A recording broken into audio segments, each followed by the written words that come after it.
उत्तर प्रदेश के यशस्वी मुख्यमंत्री श्रीमान योगी आदित्यनाथ जी, लखनऊ के सांसद और भारत सरकार के हमारे वरिष्ठ साथी श्रीमान राजनाथ सिंह जी, केंद्रीय मंत्रिमंडल के मेरे अन्य सहयोगीगण, यूपी के उप मुख्यमंत्री,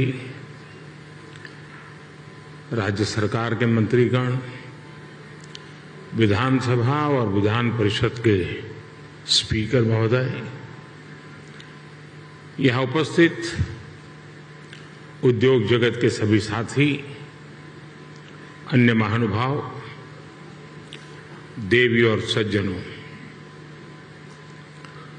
सबसे पहले तो मैं उत्तर प्रदेश के सांसद के नाते, काशी के सांसद के नाते निवेशकों का स्वागत करता हूं और निवेशकों का मैं इसलिए धन्यवाद करता हूं कि उन्होंने उत्तर प्रदेश की युवा शक्ति पे भरोसा किया है। उत्तर प्रदेश की युवा शक्ति में वो सामर्थ्य है कि आपके सपनों और संकल्पों को नई उड़ान, नई ऊंचाई देने का सामर्थ्य उत्तर प्रदेश के नौजवानों में है। और आप जिस संकल्प को लेकर के आए हैं, उत्तर प्रदेश के नौजवानों का परिश्रम, उनका पुरुषार्थ, उनका सामर्थ्य, उनकी समझ, उनका समर्पण आपके सभी सपने संकल्पों को सिद्ध करके रहेगा, ये मैं आपको विश्वास दिलाता हूं। काशी का सांसद हूं तो एक सांसद के नाते मैं ये लोभ छोड़ नहीं सकता हूं, मोह छोड़ नहीं सकता हूं। तो मैं इतना तो चाहूंगा कि आप लोग बहुत व्यस्त होते हैं, लेकिन कभी समय निकाल करके मेरी काशी देख के आइए। काशी बहुत बदली,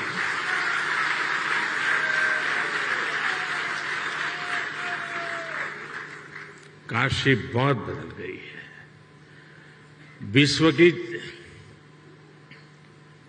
ऐसी नगरी अपनी पुरातन सामर्थ्य के साथ नए रंग रूप में सज सकती हैं, ये उत्तर प्रदेश की ताकत का जीता जागता उदाहरण है।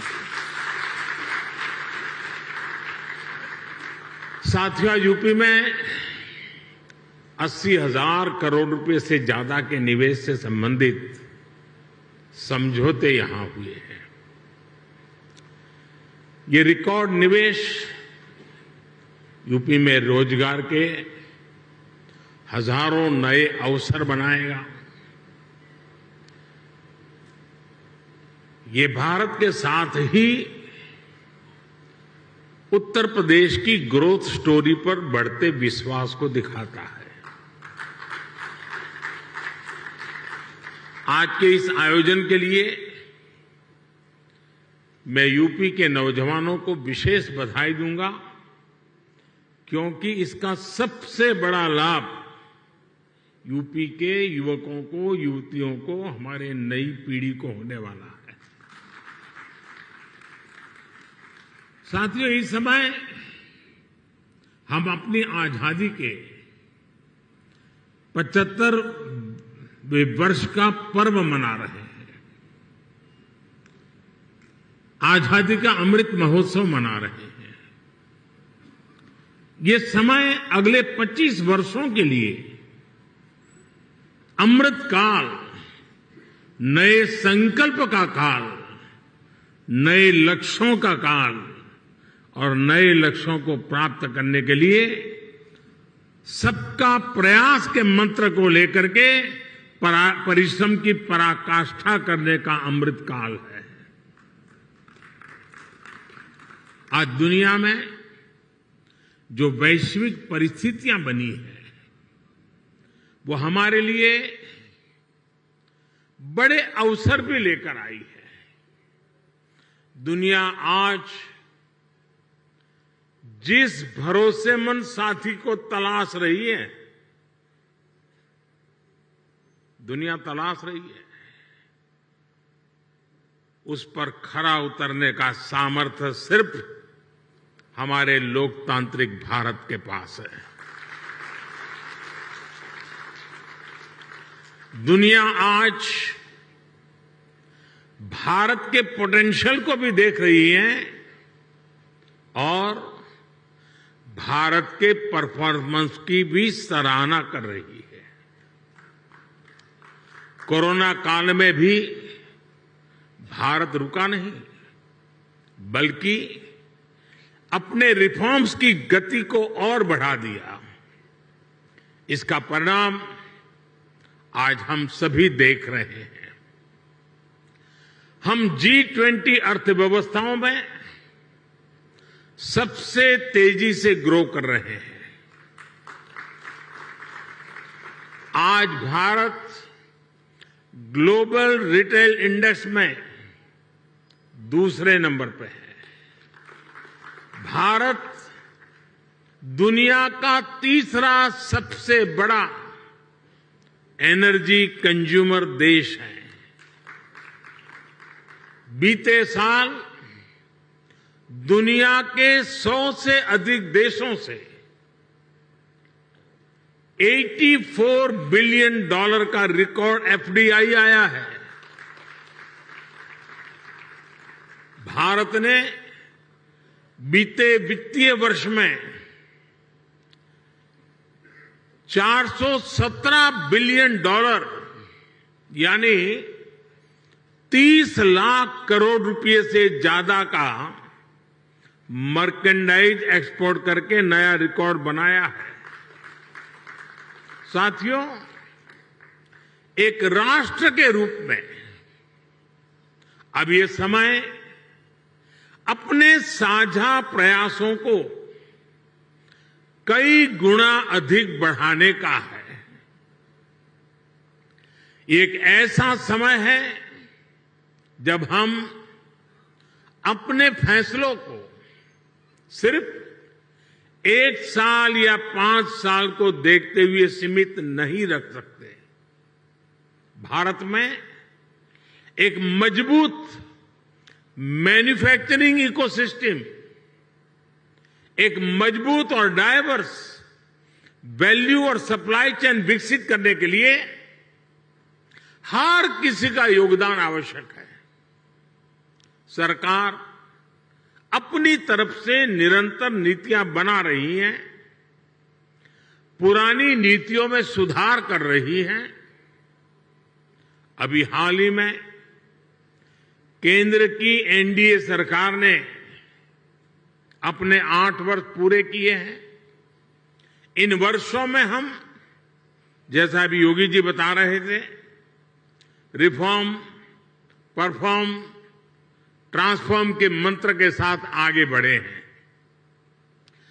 हमने पॉलिसी स्टेबिलिटी पर जोर दिया है,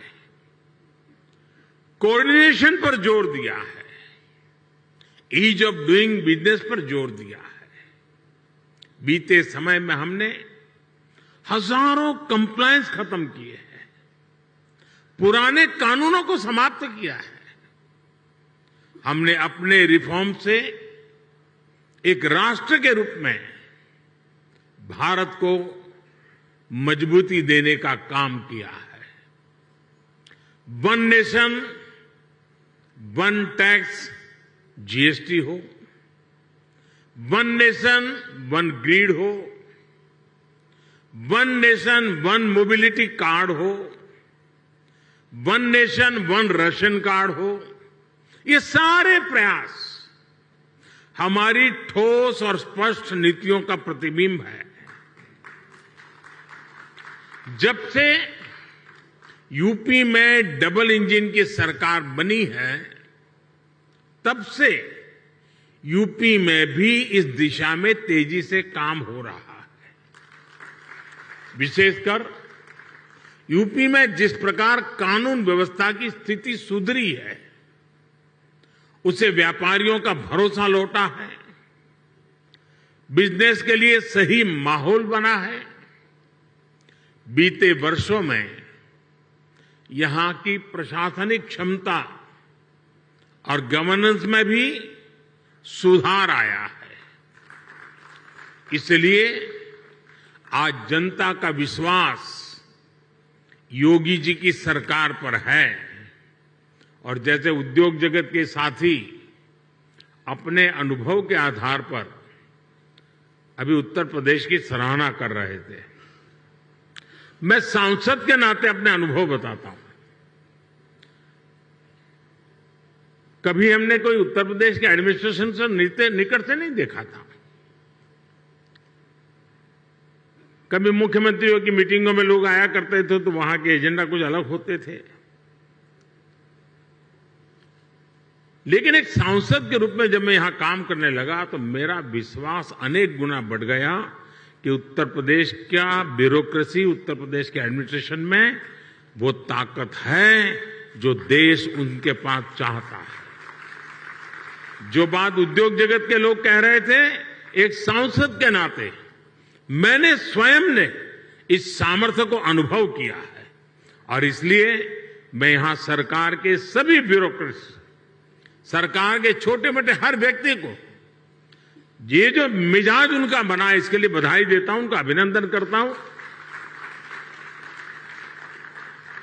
साथियों, आज यूपी की जनता ने 37 साल बाद किसी सरकार को फिर से सत्ता में वापस लाकर अपनी सेवा की जिम्मेदारी सौंपी है। साथियों, उत्तर प्रदेश में भारत की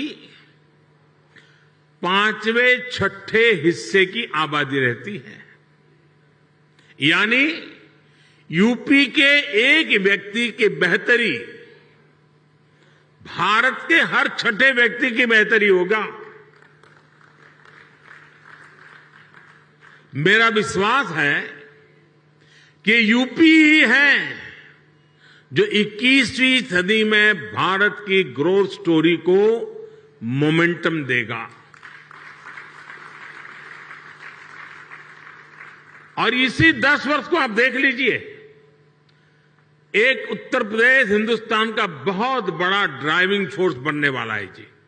ये 10 वर्ष आपको दिखाई देगा, जहां परिश्रम की पराकाष्ठा करने वाले लोग हों, जिस प्रदेश में देश की कुल आबादी का 16% से अधिक कंज्यूमर बेस हो, जहां 5 लाख से अधिक आबादी वाले 1 दर्जन से ज्यादा शहर हो, जहां हर जिले का अपना कोई न कोई खास प्रोडक्ट हो, जहां इतनी बड़ी संख्या में एमएसएमईज हो, लघु उद्योग हो, जहां अलग अलग मौसमों में अलग अलग कृषि उत्पादों, अनाज, फल, सब्जियों की बहार हो, जिस प्रदेश को गंगा, यमुना, सरयू समेत अनेक नदियों का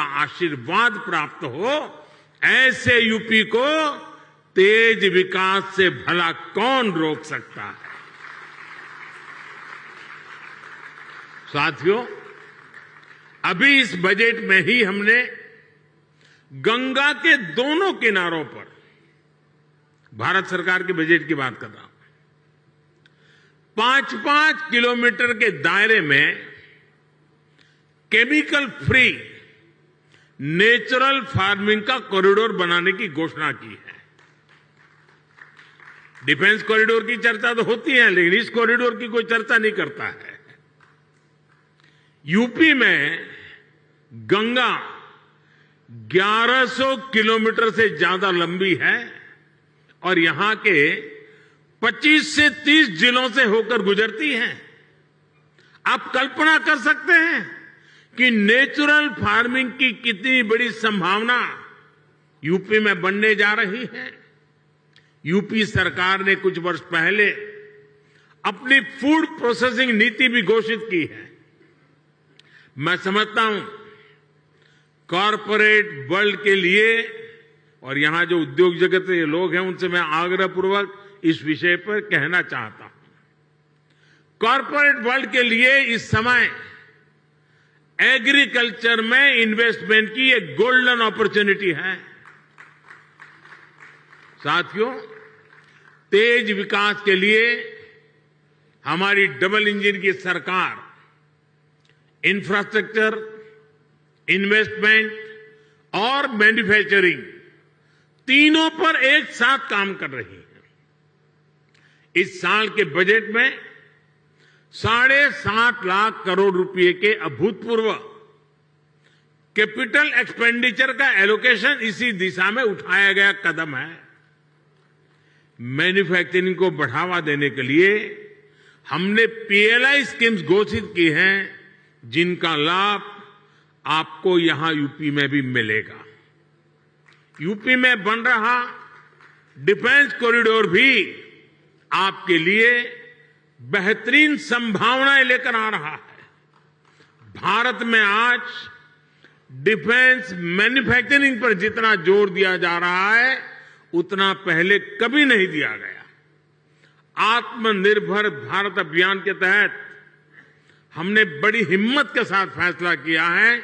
हमने 300 चीजें ऐसी आइडेंटिफाई की हैं और हमने निर्णय किया है कि ये 300 चीजें अब विदेश से नहीं आएगी।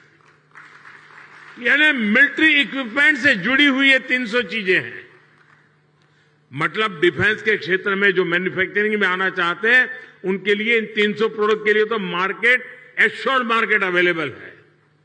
इसका भी आपको बहुत ज्यादा लाभ मिलेगा। साथियों, हम मैन्युफैक्चरिंग और ट्रांसपोर्ट जैसे पारंपरिक बिजनेस की डिमांड को पूरा करने के लिए फिजिकल इंफ्रास्ट्रक्चर को आधुनिक बना रहे हैं। यहां यूपी में भी आधुनिक पावर ग्रिड हो, गैस पाइपलाइन का नेटवर्क हो या फिर मल्टी मॉडल कनेक्टिविटी, सभी पर 21वीं सदी की आवश्यकताओं के अनुसार काम हो रहा है।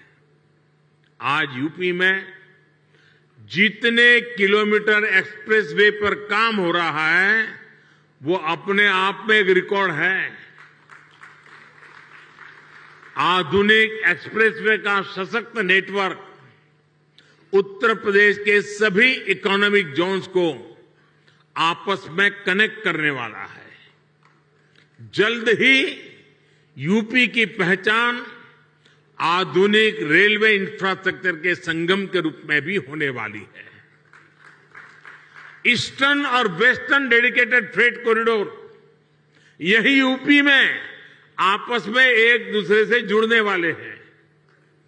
जेवर समेत यूपी के 5 इंटरनेशनल एयरपोर्ट यहां की इंटरनेशनल कनेक्टिविटी को और मजबूत करने वाले हैं। ग्रेटर नोएडा का क्षेत्र हो या फिर वाराणसी, यहां 2 multi modal logistic transport hub का निर्माण भी हो रहा है। इंडस्ट्रियल स्ट्रेटेजी के हिसाब से, लॉजिस्टिक के हिसाब से यूपी देश के सबसे आधुनिक इंफ्रास्ट्रक्चर वाले राज्यों में शामिल हो रहा है। यूपी में बढ़ती हुई ये कनेक्टिविटी और बढ़ता हुआ इन्वेस्टमेंट यूपी के युवाओं के लिए अनेक नए अवसर लेकर आ रहा है। साथियों, आधुनिक इंफ्रास्ट्रक्चर के निर्माण में गति आए, इसके लिए हमारी सरकार ने पीएम गति शक्ति नेशनल मास्टर प्लान बनाया है। ये केंद्र सरकार, राज्य सरकार, अलग अलग विभाग, अलग अलग एजेंसियां, इतना ही नहीं स्थानीय स्वराज की संस्थाओं तक को, सभी को एक साथ जोड़ना, उसी प्रकार से प्राइवेट सेक्टर, बिजनेस से जुड़े संस्थानों को एक प्लेटफॉर्म पर लाने का काम ये पीएम गति शक्ति योजना के द्वारा हो रहा है। इस प्लेटफॉर्म के माध्यम से किसी भी प्रोजेक्ट से जुड़े हर स्टेक होल्डर को रियल टाइम जानकारी मिलेगी। अपने अपने हिस्से का काम उसे कब तक पूरा करना है, उसकी प्लानिंग वो समय पर कर पाएगा। बीते 8 साल में प्रोजेक्ट्स को समय पर पूरा करने का जो नया कल्चर देश में विकसित हुआ है, उनको ये नए आयाम देगा। साथियों, बीते वर्षों में भारत ने जिस तेजी से काम किया है, उसका एक उदाहरण हमारी डिजिटल क्रांति है। 2014 में हमारे देश में सिर्फ 6.5 करोड़ ब्रॉडबैंड सब्सक्राइबर थे। आज इनकी संख्या 78 करोड़ से ज्यादा हो चुकी है। 2014 में 1 GB डेटा करीब करीब 200 रुपये का पड़ता था। आज इसकी कीमत घटकर 11-12 रुपये हो गई है। भारत दुनिया के उन देशों में है जहां इतना सस्ता डेटा है। 2014 में देश में 11 लाख किलोमीटर का ऑप्टिकल फाइबर था। अब देश में बिछाए गए ऑप्टिकल फाइबर की लंबाई 28 लाख किलोमीटर के पार कर चुकी है। 2014 में देश में 100 से भी कम, यानी 100 भी नहीं, 100 से भी कम ग्राम पंचायतों में ऑप्टिकल फाइबर पहुंचा था। आज ऑप्टिकल फाइबर से जुड़ी ग्राम पंचायतों की संख्या भी 1.25 लाख को पार कर गई है। 2014 में देश में 90,000 के आसपास ही कॉमन सर्विस सेंटर्स थे। आज देश में कॉमन सर्विस सेंटर्स की संख्या भी 4 लाख से ज्यादा हो गई है। आज दुनिया के डिजिटल ट्रांजैक्शन का करीब करीब 40% भारत में हो रहा है। दुनिया का 40%। किसी भी हिंदुस्तानी को गर्व होगा। जिस भारत को लोग अनपढ़ बताते हैं, वो भारत ये कमाल कर रहा है। हमने बीते 8 वर्षों में डिजिटल क्रांति के लिए जिस फाउंडेशन को मजबूत किया, उसी का नतीजा है कि आज अलग अलग सेक्टर्स के लिए इतनी संभावनाएं बन रही है। इसका बहुत बड़ा लाभ हमारे युवाओं को मिला है। 2014 से पहले हमारे यहां कुछ 100 स्टार्टअप ही थे, लेकिन आज देश में रजिस्टर्ड स्टार्टअप की संख्या भी 70,000 के आसपास पहुंच रही है। अभी हाल ही में भारत ने 100 यूनिकॉर्न का रिकॉर्ड भी बनाया है। हमारी नई इकोनॉमी की डिमांड को पूरा करने के लिए डिजिटल इंफ्रास्ट्रक्चर की मजबूती का बहुत लाभ आप लोगों को मिलने वाला है। साथियों, मैं आपको आश्वस्त करता हूं कि यूपी के विकास के लिए, आत्मनिर्भर भारत के निर्माण के लिए जिस भी सेक्टर में जो भी रिफॉर्म आवश्यक होंगे, वो रिफॉर्म निरंतर किए जाते रहेंगे। हम नीति से भी विकास के साथ हैं, निर्णयों से भी विकास के साथ हैं, नियत से भी विकास के साथ हैं और स्वभाव से भी विकास के साथ हैं। हम सब आपके हर प्रयास में आपके साथ होंगे और हर कदम पर आपका साथ देंगे। आप पूरे उत्साह से उत्तर प्रदेश की विकास यात्रा में शामिल हो। उत्तर प्रदेश के भविष्य का निर्माण आपके भविष्य को भी उज्जवल बनाएगा। ये विन विन सिचुएशन है। ये निवेश सभी के लिए शुभ हो, सभी को लाभ देने वाला हो। इसी कामना के साथ इति शुभम कहते हुए आप सभी को बहुत बहुत शुभकामनाएं। धन्यवाद।